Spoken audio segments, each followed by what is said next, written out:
the perils of accelerated human evolution and the downsides of a life without pain are explored with typical brilliance by David Cronenberg in his latest movie. I'm Stephen Archibald, and welcome to my movie podcast.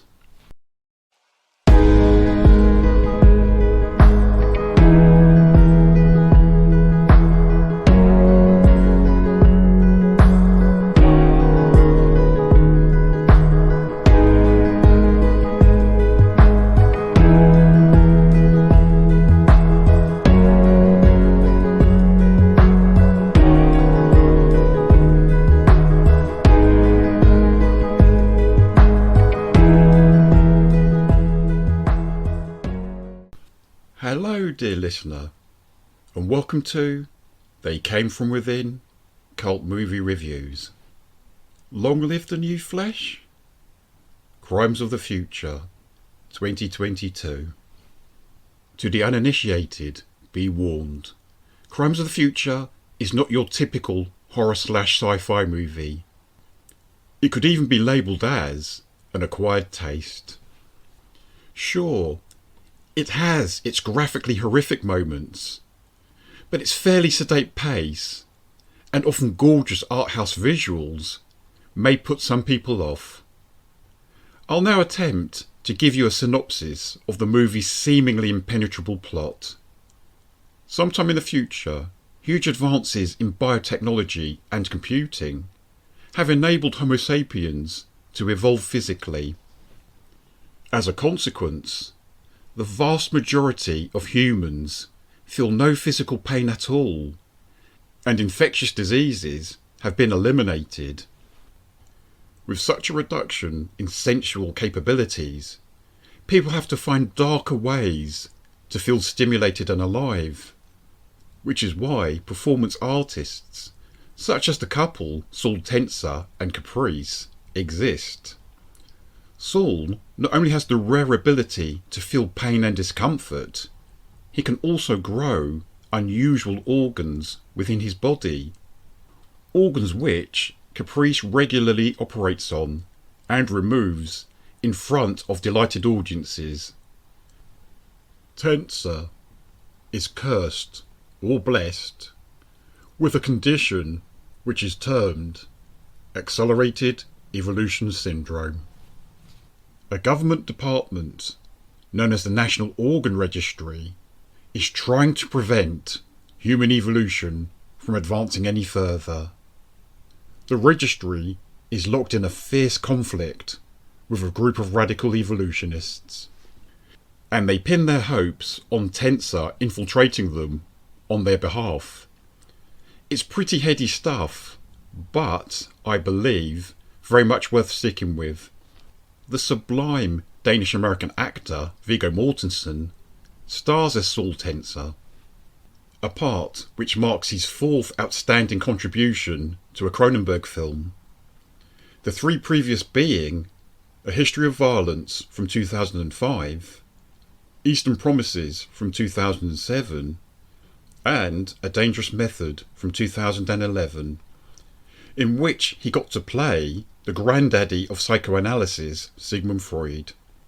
David Cronenberg began working on the script in the late 1990s, and the movie was originally supposed to go into production in 2003 under the title Painkillers. For a number of reasons, the project failed to get off the ground, but Cronenberg made the wise decision to hone and refine the script years later. He chose to retitle it Crimes of the Future, a bold move considering he'd already released an experimental movie with that name back in 1970. Such a cool title, however, deserves to be used twice, and it's germane to both pictures anyway.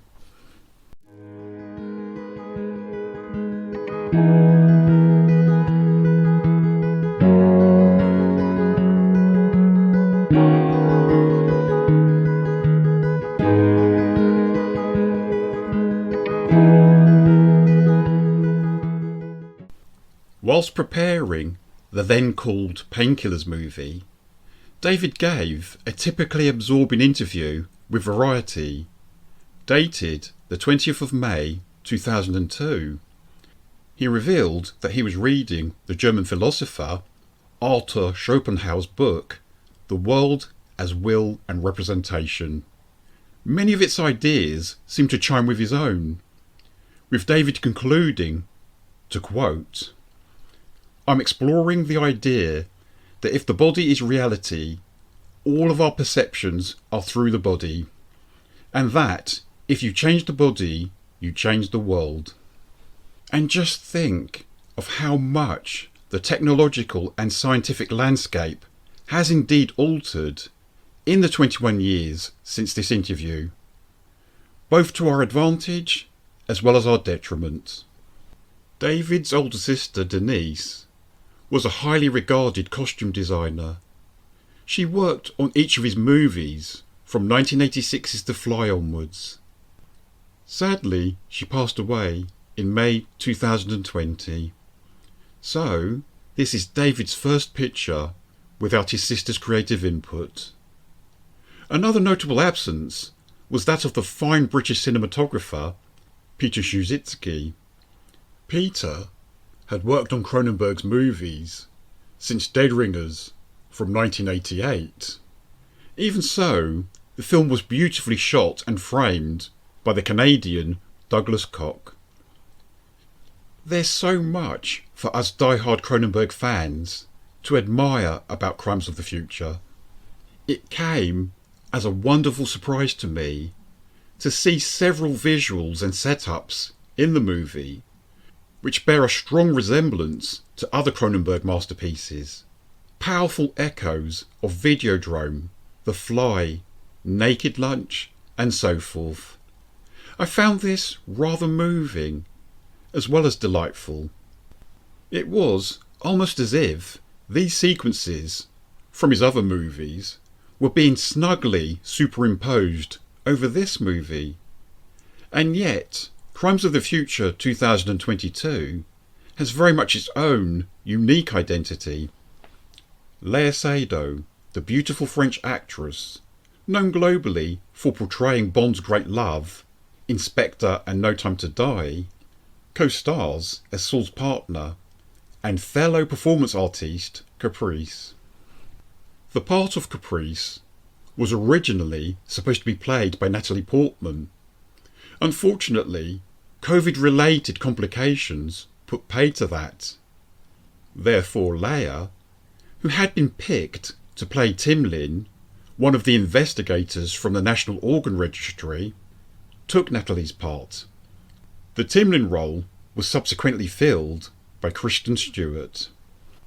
Kristen's performance isn't as impressive as those given by Viggo and Léa, but it's solid enough. Someone who is worthy of a mention is Scott Speedman. He movingly portrays Lang Dotrice, a grieving father at the centre of the story, a man whose murdered child had the ability to ingest and digest plastic items. The excellent Howard Shore provided the quality music score. Apart from The Dead Zone, which was scored by Michael Kamen, Shore has worked on every one of Cronenberg's movies since The Brood from 1979. This talented Canadian has composed several award-winning scores for other directors. He received much acclaim for scoring the Lord of the Rings trilogy, and has provided the music for no less than 5 of Martin Scorsese's films. Back when the project was known as Painkillers, Nicolas Cage was first in line to play Saul Tenser. Now, I love Cage. Whether he's playing wild and crazy or quiet and morose, but I could not imagine him being better suited than Mortensen in the part. Ralph Fiennes, who starred in Cronenberg's laudable 2002 movie Spider, is one of the few actors who could have matched Viggo. What's ironic is that when Cage was no longer involved with Painkillers, so to speak, It was Fiennes who was next in line for the part. Crimes of the Future was filmed in Athens between the 2nd of August and the 10th of September 2021. Due to its challenging nature and the fact only a modest amount of money was spent on marketing it, the movie sadly failed at the box office. However, the beauty of any great film is that it will find more than enough admirers over time. I'm Stephen Archibald, and thanks very much for listening to my podcast, They Came From Within, Cult Movie Reviews. If you're a Facebook or YouTube listener, you can find all of my podcasts on Podbean, iTunes or Spotify. Look after your good self, and goodbye for now.